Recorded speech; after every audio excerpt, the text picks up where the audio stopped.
குழந்தைகளுக்கு மாலையில் எந்த விதமான ஸ்நாக்ஸ் சமைத்து கொடுப்பது என்ற குழப்பம் பலருக்கும் இருக்கும். அந்த வரிசையில் இந்த வாரம் குழந்தைகள் கூட விரும்பி சாப்பிடும் சுவையான கோதுமை ஆப்பம் செய்யலாம் வாருங்கள்.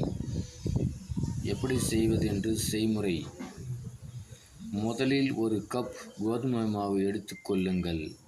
பிறகு இந்த கோதுமை மாவுடன் 1/4 கப் அரிசி மாவு சேர்த்து கலந்து வைத்து கொள்ளுங்கள்.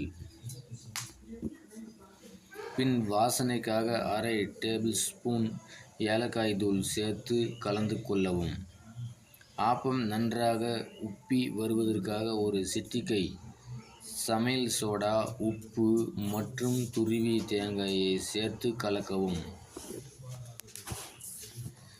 குறிப்பாக நம் வீட்டில் எப்போதும் எந்த ஸ்வீட் வகை சமைத்தாலும் அதில் ஒரு சிட்டிகை உப்பு சேர்த்தால்தான் அதன் சுவையை தூக்கலாக இருக்கும்.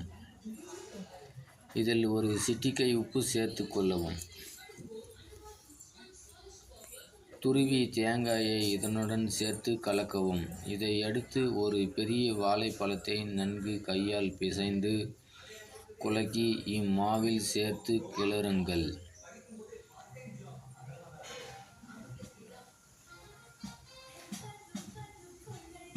வீட்டிலே செய்யலாம் மங்களூரு பன்.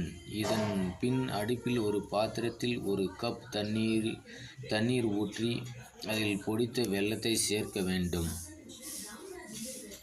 வெல்லம் கரையும் வரை கொதிக்க விடுங்கள். கரைந்ததும் அடுப்பை அணைத்துவிட்டு வெல்லப்பாகை சிறிது நேரம் ஆற விடுங்கள். சூடு ஆறிய பின் 5 நிமிடம் கழித்து நாம் தயார் செய்து வைத்துள்ள கோதுமை, அரிசி மாவு கலவையுடன் வெல்லப்பாகை சேர்க்க வேண்டும். அதன் பின் ஆப்ப மாவு பதத்தில் வருமாறு கொஞ்சம் கொஞ்சமாக தண்ணீர் ஊற்றி கலக்க வேண்டும்.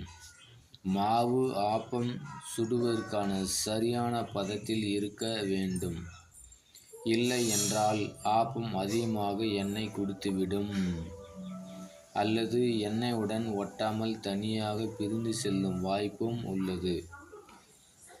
பின் அடுப்பில் ஒரு சிறிய கடாய் வைத்து தேவையான அளவு எண்ணெயை ஊற்றி சூடு செய்ய வேண்டும். எண்ணெய் நன்கு காய்ந்ததும் அடுப்பை மீடியம் ஸ்லோவில் வைக்கவும். நாம் தயார் செய்த ஆப்ப மாவை ஒரு குழி கரண்டியில் எடுத்து எண்ணெயில் ஊற்றுங்கள். ஆப்பத்தின் ஒரு புறம் லேசாக வெந்து மேலே உப்பி வரும்போது மறுபுறம் திருப்பி போடுங்கள். இது போன்று ஆப்பம் சுட்டு எடுத்துக்கொள்ளுங்கள். அவ்வளவுதான். குழந்தைகளுக்கு பிடித்த ஒரு ஈவினிங் ஸ்நாக்ஸ் ரெசிபியான சுவையான கோதுமை ஆப்பம் தயார்.